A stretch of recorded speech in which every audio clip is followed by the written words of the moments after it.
to know your history. Diba? Ano ba yung ginawa mo dati sa hospital na yan? May treatment na i-administer sa'yo. So before the doctor can treat you, the doctor needs to check your history.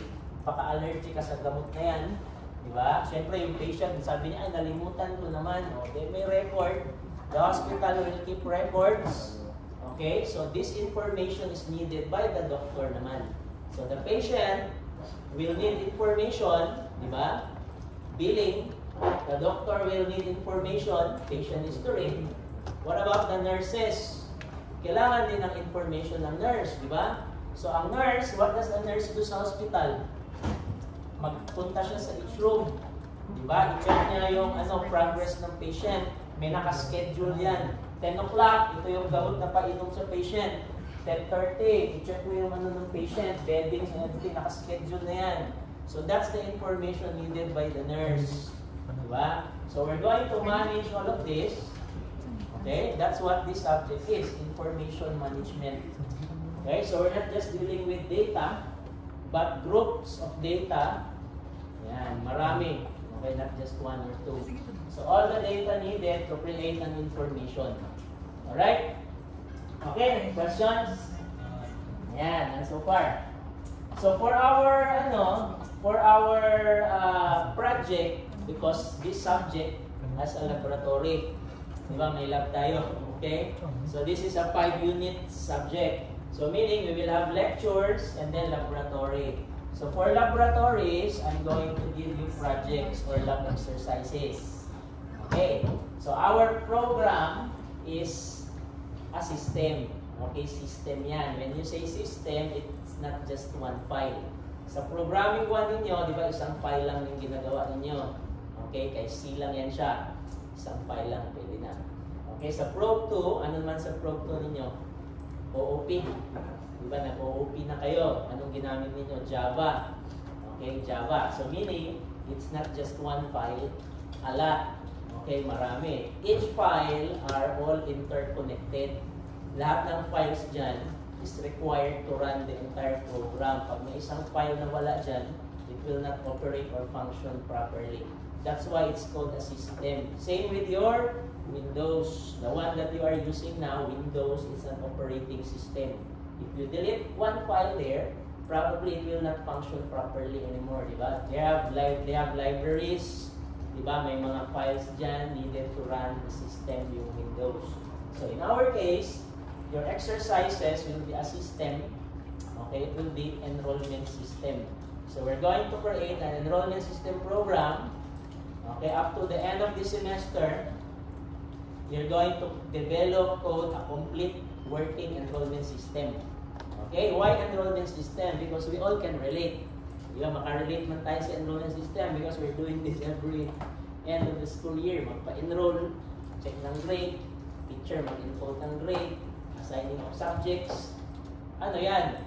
Okay, we can relate sa enrollment system. Yan, so madali lang yan siya. Alright?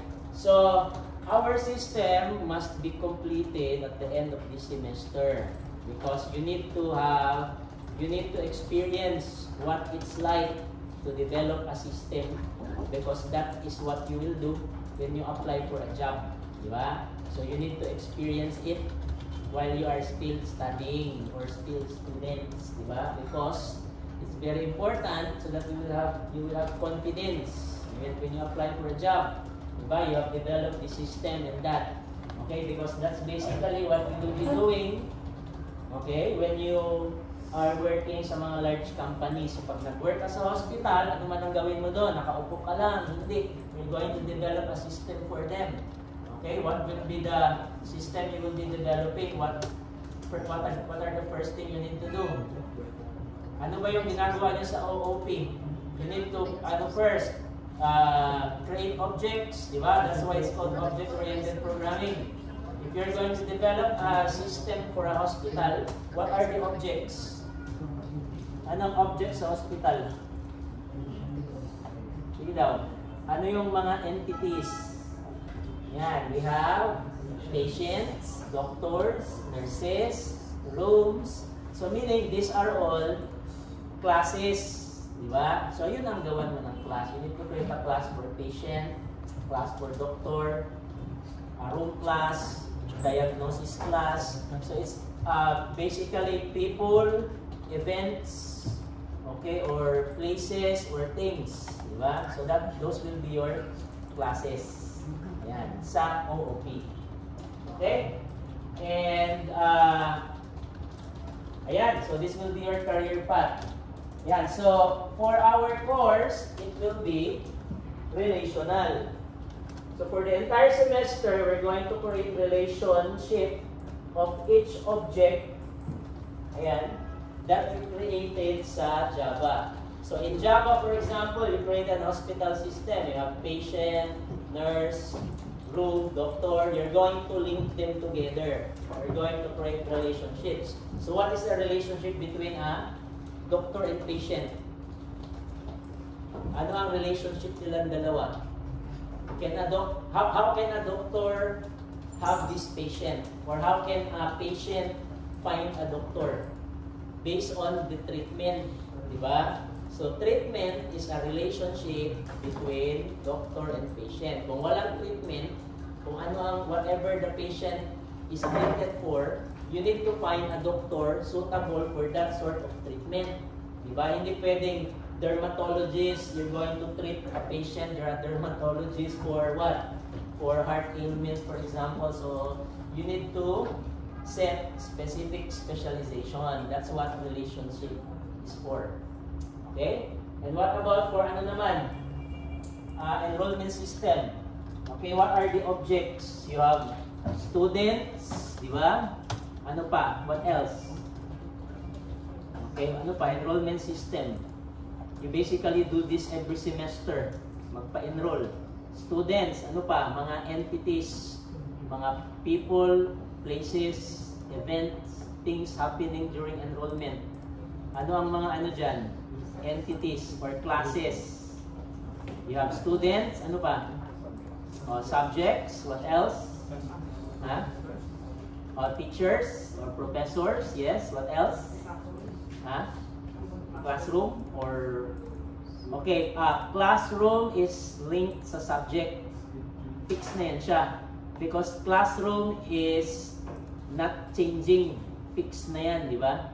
Okay, so meaning, yung subject at saka classroom, hindi mo na siya i-separate. It's just one entity. So subject is for this classroom. Kasi fix na, hindi na change yung classroom. So pwede classroom sa subject naka-attach or part. Okay, so treat all of these things as data. For example, yung course. Ayan, course. Is course class or part of a class or a field of a class? Ano siya? Okay, example sa Java ninyo, di ba? Sa Java ninyo sa OOP, you have class student.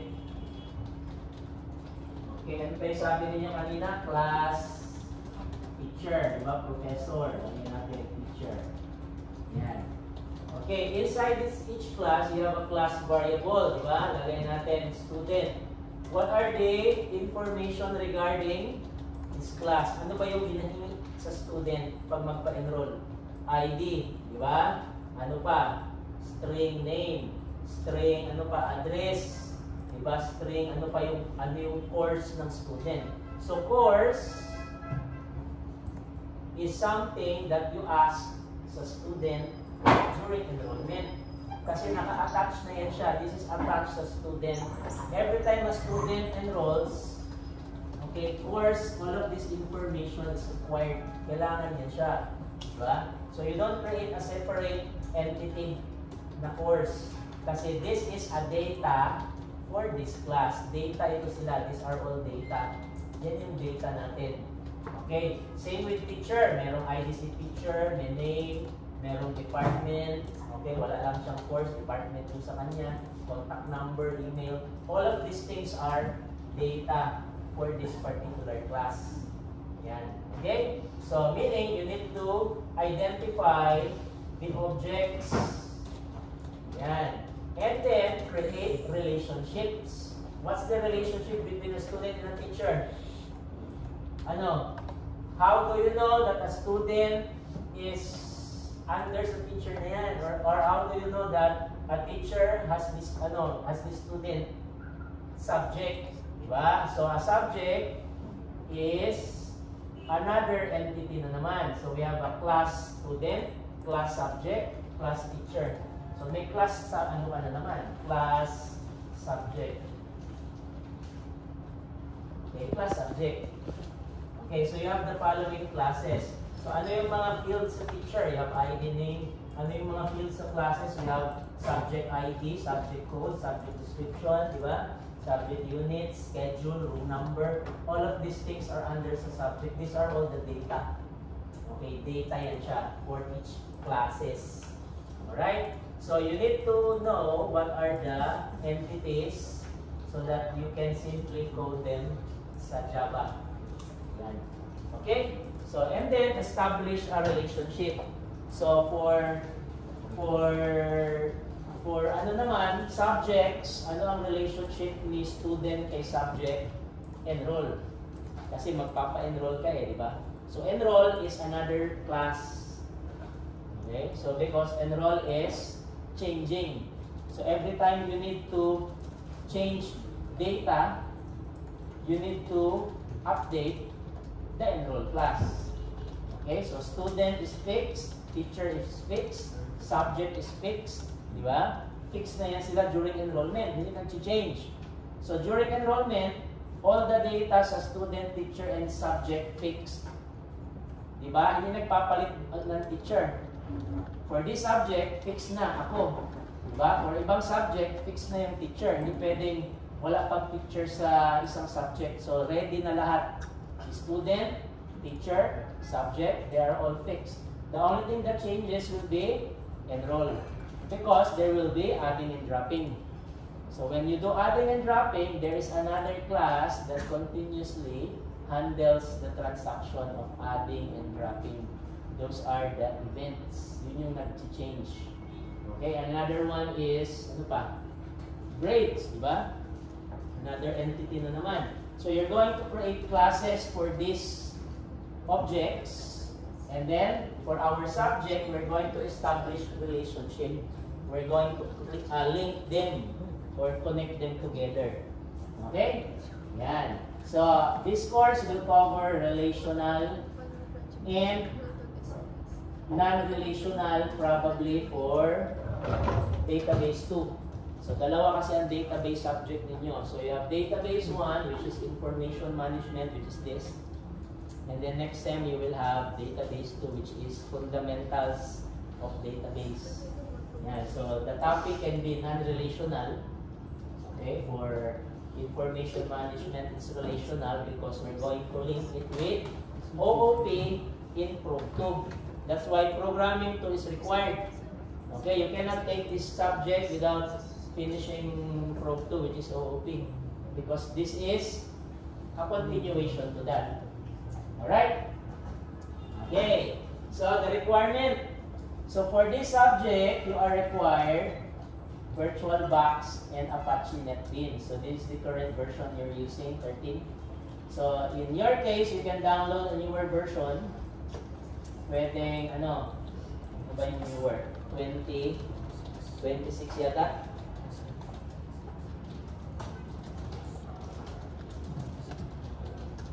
Okay, so the newest version is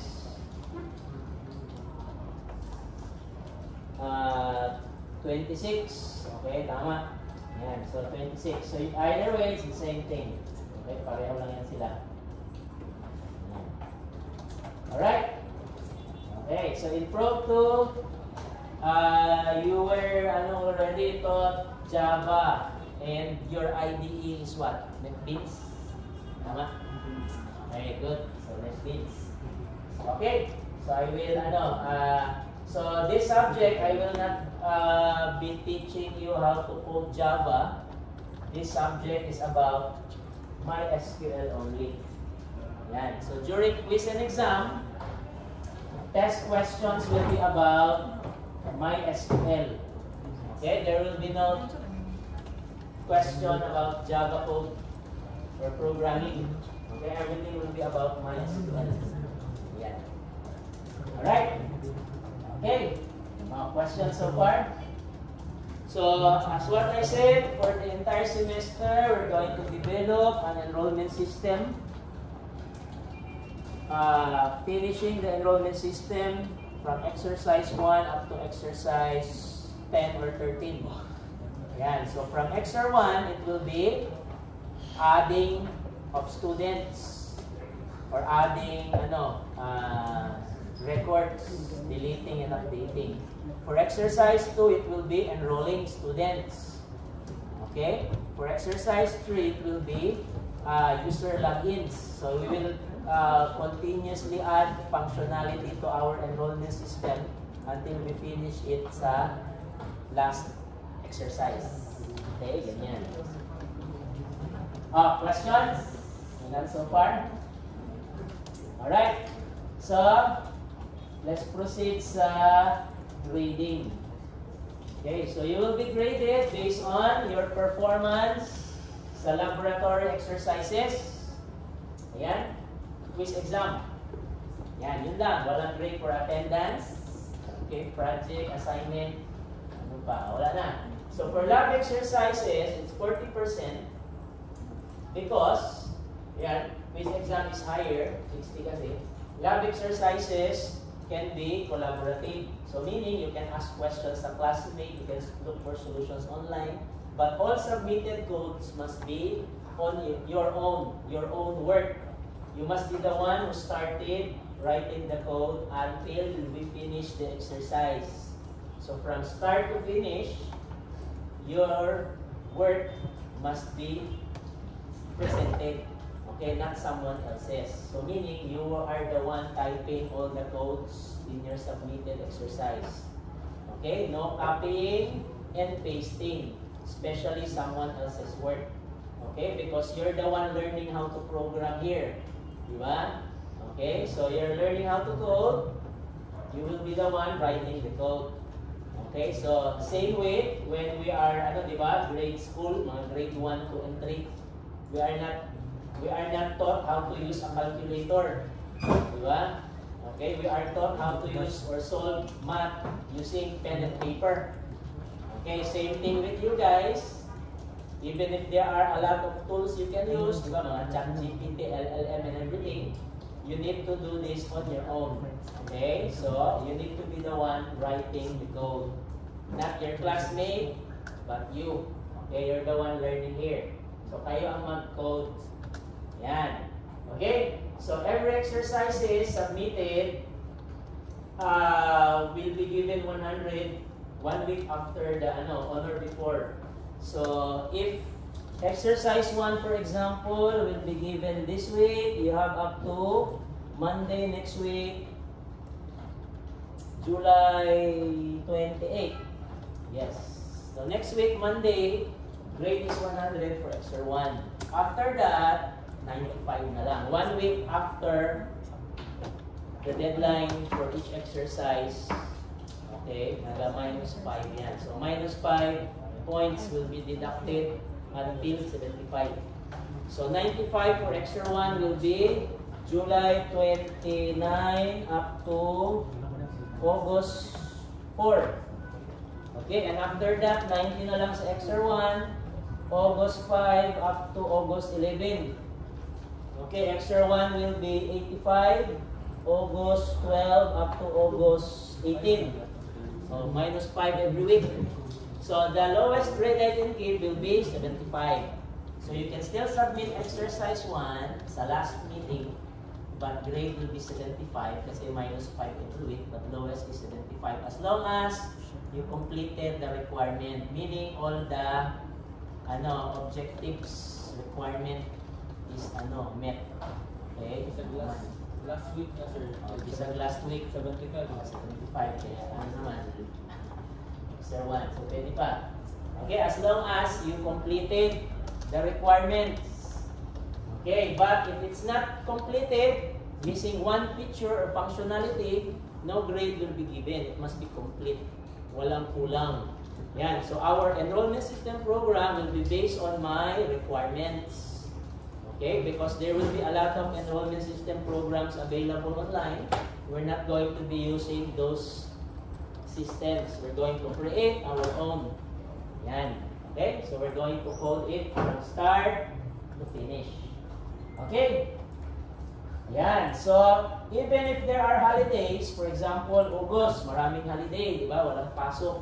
So, holidays, still minus 5 every week. Okay? Example only, Wednesday. Example, next meeting Wednesday, walang pasok. Example ha. So, 1 week deadline pa rin. So, meaning, 100 pa rin up to August, July 28. Ganyan. Minus 5 pa rin, even if it's holiday. Yan. So, that's why, if you know there will be a holiday next meeting, for example, you need to submit, present to me your work during our scheduled meeting. Yan. Hindi pwedeng sa Google Meet or sa labas, sa laptop, sa lobby, hindi pwede. In your computer, desktop, the one you're using right now, the one assigned to you. Diba? So the PC in front of you, that is where you need to show your work. Hindi pwedeng sa laptop. Diba? Malay ko kaninong laptop yan, sa passmate ninyo or sa silingan. Diba? It must be the desktop, the one you are using. That is where you need to present, show me your work. Okay? Yan. Yan. So you can continue your work at home. You just have to do some import and export of your exercise because our time here is limited, diba? 5 hours every week lang tayo. So it's limited, of course. So you can continue your work at home so that you will have a lot of time to finish your work.